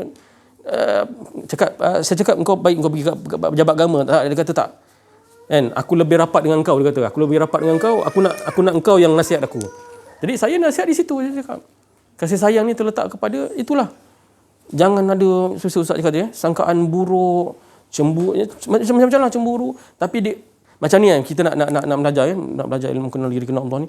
Saya cakap dengan isteri saya kan, sokong saya sampai saya pindah di Perlis ni, saya cakap dengan isteri saya cakap dengan isteri saya, ni baru saya nak cerita ni kan, padahal saya tak cerita lagi dengan dia. Terima kasih lah sebab awak ikut saya pergi Perlis ni. Jadi isteri saya pun pelik, kenapa awak cakap macam tu pula? Memanglah isteri kena ikut suami. Tak adalah, susah lah kalau isteri nak. Yelah, saya pun risau juga kan. Saya dalam keadaan, yelah kita nak betul-betul kan. Saya ni cetek ilmunya kan. Tapi bila saya nak ke sini, saya sampai berterima kasih. Itu tanda saya berterima kasih dengan Allah Subhanahu Wa Taala. Saya cakap bersyukurlah saya. Kan? Itulah sebenarnya kita nak didik isteri kita ni kepada ke arah inilah, nak bawa nombor satu kan. Kita nak ajar isteri kita ni, engkau bangun tidur, hidup, nikmatnya hidup apa tu? Mengesahkan Allah. Bukan nikmat hidupnya kita hantar anak sekolah, kita apa-apa beli McDonald, KFC untuk anak-anak ke, nak menggembirakan hati, bagi emas dan sebagainya. Tak, bukan tu.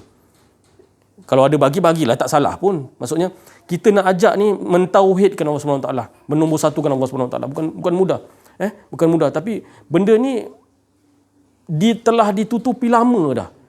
Kalau saya cakap ni, benda ni kalau saya send dekat FB saya kan, apa yang diperkatakan oleh pembimbing rohani ataupun ustaz-ustaz yang lain berkenaan dengan tauhid ni, saya cakap ilmu ni lah yang dah lama kita tinggal. Yang perlu kita kembali balik. Kita kembali balik. Imam Mahdi Muhammad bin Abdullah kan bawa benda ni, ilmu tauhid. Kan, ilmu mengenal diri, mengenal Allah ni. Mengenal diri tu apa dia? Meresai kita ni tak ada lah tadi. Lah. Kalau dipecahkan oleh Syekh Abdul Qadir Jailani, la hayyun, la alimun, 7 tu la hayyun, la alimun, la qadirun, semua kena la kan. La. Tak ada. Jadi itu yang sebenarnya meniadakan, menafikan keakuan diri kita yang ada hanya Allah. Ini bukan sebut-sebut. Ini bukan sekadar sebut-sebut. Saya dalam diri saya tidak suka. Bila saya menyebut, saya tak buat. Itu munafik tu. Tu saya hentam dalam diri saya lah, maksudnya munafik aku ni. Aku buat kan, aku cakap dalam talk ni tapi aku tak buat. Munafik tu. Kan, sampai saya macam saya cakap tadi lah, kita ada pembimbing rohani kan, macam ibarat tadi kereta yang auto tadi dia tit tu. Itu ada detect tu. Jadi kita diperingatkan dari dalam tadi tu. Dari dalam kita. Bila dalam kita hidup ni, insya-Allah kita akan dapat menyalurkan yang dikatakan kenal diri kenal Allah ni, kita dapat bawa dalam kehidupan harian kita ni, insya-Allah, pagi petang siang malam. Jadi sebenarnya apa yang membuat kita terhijab dengan Allah Subhanahu Wa Taala? Kita tak buat ni lah.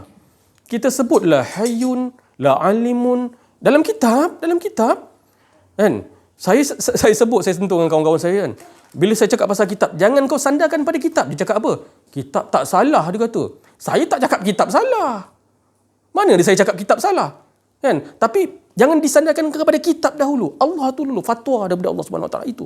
Dia kata saya cakap kitab tu tak salah, dia kata. Mana ada kitab salah?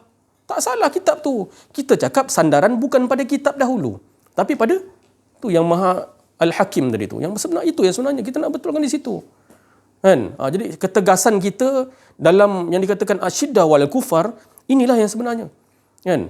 Insya-Allah saya cakap tadi, semua cakap insya-Allah siapa-siapa yang pegang ilmu ni, insya-Allah yang penting kita jangan ada yang dikatakan sangkaan yang tidak baik kan, sangkaan yang buruk dan sebagainya. Itu kena ketepikanlah dululah kan. Kita kata kita nak betul-betul, kita bertanyakan tentang yang dikatakan apa, macam mana nak buang keakuan diri ni.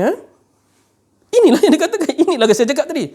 Buang tu dulu. Cemburu ke, kalau isteri lah cemburu ke, sangkaan buruk ke, itu nak kena buang dulu. Kita kena perang tu dulu sebenarnya. Kan? Perang tu dulu, insya-Allah kita akan dapat yang dikatakan satu persatu, step by step. Itulah dia kata Rasulullah cakap lah, Rasulullah SAW cakap dah. Kan? Amalkan surah Al-Kahfi, amalkan surah Al-Kahfi. Ini bukan sandarkan kepada Al-Kahfi, ini dia disarankan. Kan? Bacalah hari-hari. Kan? Kalau Rasulullah kata yang dalam hadis kata seminggu sekali, kita tambahlah untuk diri kita kan. Jadi kita akan dapat ke depan tu. Fa'atba'a sababa. Dari satu step ke satu step.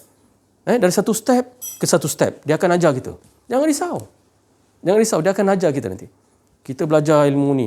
Ada soalan yang diajukan kepada saya kan. Macam mana kita nak agihkan di antara syariat, tarikat, hakikat dan makrifat? Ialah itu saya cakap.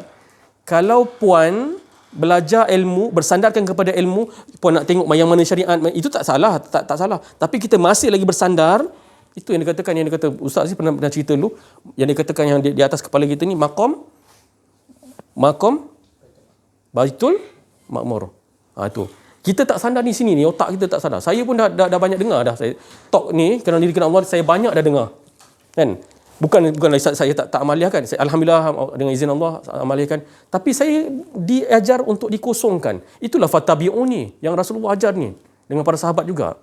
Kan? Kita kosong betul. Saya pun tak tahu nak cakap apa ni. Jadi itulah kesamaan yang dibawa oleh Rasulullah SAW. Para sahabat dan sebagainya. Dia memanfaatkan dalam diri dia supaya menghilangkan betul-betul, menafi. Ustaz Ahmad cerita tadi, nafi dan isbat. Kau sandingkan sebagai tali pegangan. Itu sebenarnya. Dalam pada tu pun ada yang penulis yang dikatakan pengarang skrip Dhamma Sutra tadi pun cerita bab ketuhanan ni, nafi dan isbat. Benda ni bukan ilmu baru bang. Ini bukan ilmu baru, tapi ilmu yang dah lama kita tinggal. Jadi insya-Allah kita sama-sama nak kembali balik kepada Allah Subhanahu Wa Taala, berjumpa dengan mursyid arif billah untuk bimbing kita supaya kita sentiasa dapat disentuh dalaman kita ni, mengenal yang dikatakan sirrullah Nabi Muhammad sallallahu alaihi wasallam. Insya-Allah sekian wabillahi taufiq. Assalamualaikum warahmatullahi wabarakatuh. Assalamualaikum warahmatullahi wabarakatuh. Alhamdulillah, syukur kepada Allah SWT kerana kita pada petang ini dapat kita sama-sama dengar tentang ma'rifatullah yang disampaikan oleh Fadil Ustaz Aziz, Ustaz Za'i, Ustaz dan Ustaz Latif dan sahabat-sahabat sekalian. Jadi saya rasa amat bermakna lah pada petang ni kerana dapat bertemu dalam majlis yang sangat bermakna ni lah, yang dapat kita mengenal diri, mengenal Allah. Jadi saya tak ada nak ulas panjang apa, sekadar itu sajalah. Jadi terima kasih Ustaz Aziz dan sahabat-sahabat semua. Assalamualaikum warahmatullahi ta'ala wabarakatuh. Bismillahirrahmanirrahim. Assalamualaikum warahmatullahi wabarakatuh. Yang setinggi-tinggi kesyukuran ke hadrat Allah Ta'ala kerana telah menjemput kami ke dalam majlis yang membimbing dan boleh membawa kami menuju ke hadrat Allah Ta'ala untuk sampai ke Allah Ta'ala dengan berkat bimbingan Arif Billah yang telah pun sampai lebih dahulu. InsyaAllah mudah-mudahan doakanlah kita sama-sama dapat sampai ke tujuan kita diletakkan di alam muka bumi ini. Sekian. Wabillahi taufik. Assalamualaikum. Assalamualaikum warahmatullahi wabarakatuh. Bismillahirrahmanirrahim. Alhamdulillahirabbil alamin wassalatu wassalamu ala asyrafil anbiya wal mursalin sayyidina Muhammad wa ala alihi wa sahbihi ajma'in. Hari ni rasa berdebar sikit ni nak cakap ni. Banyak terkena ni Ustaz.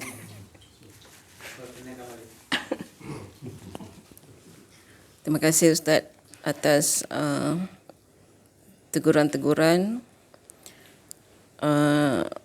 pada hari ini yang kalau kita dengar dengan pendengar Allah, insya-Allah setiap kalam-kalam yang keluar daripada ustaz tu akan meresap dalam hati kita dan kita cuba untuk berubah. Kalau terkena dengan kita berubah. Kita jangan cari lagi kesalahan yang lain dan kita muhasabah diri. Sebab orang perempuan ni banyak emosi, saya sendirilah mewakili diri saya lah. Saya tak tahulah perempuan lain, tapi perempuan ni dia banyak emosi, sekejap okey, sekejap tak okey. Jadi kena sentiasa diingat-ingatkan dan kadang kita rasa dah macam dah taat tapi tak taat pun. Tu yang jadi kena sentiasa diingat-ingatkan. Banyak kita tengok sekarang masalah rumah tangga menjadi macam satu trend. Dan kalau kita lihat kalau melibatkan artis-artis lah, perceraian di kalangan artis, ramai yang ambil peluang untuk ambil saham dalam tu. Jadi terutama para wanita memang kalau melibatkan artis yang kahwin lebih daripada satu ke yang curang ke apa semua, macam terkena kat dia. Maknanya sibuk nak masuk dalam urusan rumah tangga orang lain. Jadi kita sebagai perempuan dan terpilih belajar dalam kelas kenal diri kenal Allah ni dengan bimbingan seorang guru, sepatutnya ada perbezaan di situ. Maknanya bila kita nak buat apa-apa, minta dengan Allah dulu, minta petunjuk, minta bimbingan orang-orang yang lebih arif daripada kita. Jangan mengikut hawa nafsu. Jadi saya juga mengambil peluang untuk mengucapkan ribuan terima kasih kepada share partner saya yang tidak jemu-jemu menasihati kami satu keluarga untuk sentiasa menomorsatukan Allah dalam urusan harian 24 jam dan tidak jemu-jemu. Jadi itu saja daripada saya. Cuma ada satu soalan daripada pendengar YouTube bertanya, macam mana nak selesai syirik pada Allah?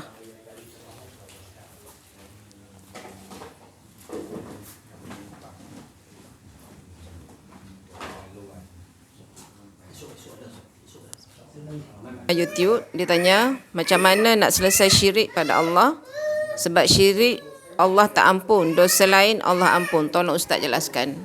Okay. Itu saja daripada saya. Billahi taufiq wal hidayah. Assalamualaikum warahmatullahi wabarakatuh. Allah Ta'ala, apa yang diucapkan teman-teman kita, saudara-saudara kita, itu semua adalah daripada khatir Rabbani, iaitu daripada lintasan kesucian, lintasan daripada ketuhanan yang membawa kepada kalimat-kalimat Rabbi, yang membawa kepada kalimat-kalimat kudus yang mana mereka ucapkan teman-teman kita tadi, yang tak lain nak ngajak da'i ilallah supaya kita ni dapat Allah SWT berkehidupan 24 jam dengan Allah di dunia lagi. Sebab kita sebelum di dunia kita berada di alam ahada, iaitu alam roh kita ini dengan Allah SWT 4,000 tahun. Jadi ini kita ni dah terbiasa dengan Allah sebenarnya. Jadi kita lupa aja. Tak ada banyak orang nak ingatkan kita ni dengan Allah dulu. 4,000 tahun asyik, syok, rindu. Tak ada lagi syok-syok lain waktu tu. Hanya syok dengan Allah je. Dan Allah bagi tahu pula pada kita di alam roh. Adakah aku ni yang kau sukai, engkau maknanya mentauhidkan, mengesakan, aku ni sedap, best ke? Kita kata, ya, tak ada lain, engkau lah. Oh, macam tu sekali kita bersumpah di hadapan Allah di alam roh. Tapi bila roh tu masuk ke dalam jasad yang ada hawa nafsu, yang melihat macam-macam, berkehendak macam-macam, kita tak cari jalan balik nak memproses untuk nak kembali. Maka tu kita nak terus kembali mana boleh. Kita kena proses kesucian dia namakan tadi. Yang mana tak lain kena ikutlah jejak langkah Nabi SAW. Buang akuan diri. Selagi ada akuan diri, selagi tu kita takkan dapat muqaddasituah, dapat kepada Allah di lembah yang suci. Kena buang kedua terompah, dunia dan juga akuan diri. Gitu juga Nabi Muhammad SAW, so ikut aku supaya aku dah buang semua. Jadi engkau nak ikut aku kena buang juga. Jadi diibaratkan Rasulullah tu, iaitu nafsu tu adalah dajjal. Nafsu tu juga dajjal. Nafsu tu juga iblis. Dan lebih berat daripada iblis. Dan lebih berat daripada dajjal. Kalau kita kata iblis tu berat dah, sebenarnya hawa nafsu akuan diri itu lebih berat lagi. Kerana dia lah yang menyebabkan kita terhijab dengan Allah, hawa nafsu kita. Akuan diri kita ni. Jadi itu jugalah yang Rasulullah ajar. La ilaha illallah, kalimah yang Allah Ta'ala bagi. Tapi tak faham kita la ilaha illallah. Nak juga rasa ada. Jadi apa masalah sebenarnya tu tak selesai lagi. Macam mana kita nak ambil yang lain-lain? Asasnya jadi kita tak selesai jumpa mursyid Arif Billah yang talkinkan kita, nak bagi faham kita apa tu asyhadu an la ilaha illallah wa asyhadu anna Muhammad Rasulullah. Aqaidul iman yang ada 65 dia punya syarat-syarat dia tu tadi. Kita tak pelajari, maka itu mudah je kita terkeluar daripada batal kita punya syahadat disebabkan kita tak mengaji. Lepas tu kita tak boleh salahkan siapa-siapa. Kita lah yang menzalimi diri kita sendiri. Kita tak proses balik penyucian tu tadi. Kenal diri dulu, baru kenal Allah. Kenal diri dulu. Jadi tak sama orang yang kenal diri dengan tak kenal diri. Tak sama Allah Ta'ala kata. Orang yang kenal diri, mukmin, para rasul, para nabi, wali Allah, orang soleh, muslimin dan muslimat yang betul-betul Arif Billah tu dia orang mukmin. Mereka ni orang mukmin dan memang orang tu dia memang meyakini bahawa yang ada hanya Allah. Meyakini, bukan berkata aja asyhadu alla. Yang bukan mukmin tadi adalah orang yang fasik, yang dia tak kenal diri, tak kenal Allah, tak nak belajar jumpa guru, itu fasik. Maka tu Allah Ta'ala kata, dia soal, Allah Ta'ala soal, Allah Ta'ala jawab. Afaman kana mu'minan kaman kana fasikun la yastawi. Allah Ta'ala ke mana? Ada sama orang mukmin yang kenal diri, kenal aku. Para rasul, para nabi, wali Allah, arifin billah, mursyid-mursyid. Mereka ni kenal aku orang mukmin dia ni. Tak sama dengan orang fasik. Jangan kita samakan dia punya perjalanan. Tak boleh. Perjalanan dia tu lain. Dia tak faham. Dan kalau kita bagi faham pun dia tak mau faham. Jadi Allah dah kunci hati dia ibarat gitu. Kerana dia tak mau memahami. Bukan Allah tu kuncinya dia. Dia tak mau memahami. Mereka ni dia bagi faham. Lahum qulubun la yafqahuna biha. Dia bagi Allah dia tak bagi faham, tapi dia tak mau faham dalam hati. Qulubun la yafqahuna biha. Dia tak mau sesuatu. Dah jelas dah Allah jadikan matahari, Allah jadikan bulan, Allah macam-macam Allah tapi dia tak mau memahami. Jelas dah. Mereka ni orang-orang yang dia azab di dunia lagi. Hidup dia tu. Bukan azab yang azab yang paling pedih adalah dia merasa kat dunia ni dia macam dia rasa aman. Tu azab pedih lah tu. Istidraj. Tapi kalau orang yang sedar dia berada di dalam azab, dia akan memperbaiki. Tapi ini malangnya nasib ni, dia merasakan dia bertuah, dia berasa betul. Padahal di sisi Allah, dia ni balhum kal an'am. Mereka lebih teruk daripada binatang. Ini kita menghadapi manusia yang begini banyak. Hingga masuk dalam rumah kita. Minta maaf saya cakap. Jangan kita leka lagi. Itulah sebenarnya lebih hebat, lebih berat daripada iblis, lebih berat daripada dajjal. Itulah dia bila masuk akuan diri dalam rumah tu. Jadi tu saya makan. Jangan cari dajjal tu tadi. Jangan cari dajjal mata satu tu. Susah. Susah nak cari. Dari yang dajjal yang senang, iaitu akuan diri kita tu lebih dajjal, lebih iblis lagi. Lebih biadab lagi daripada iblis. Jadi tu nak kena faham. Dia tak mengaji ni susah lah. Kita kunci hati kita tak mau memahami. Kita nak rasa egoan kita je betul.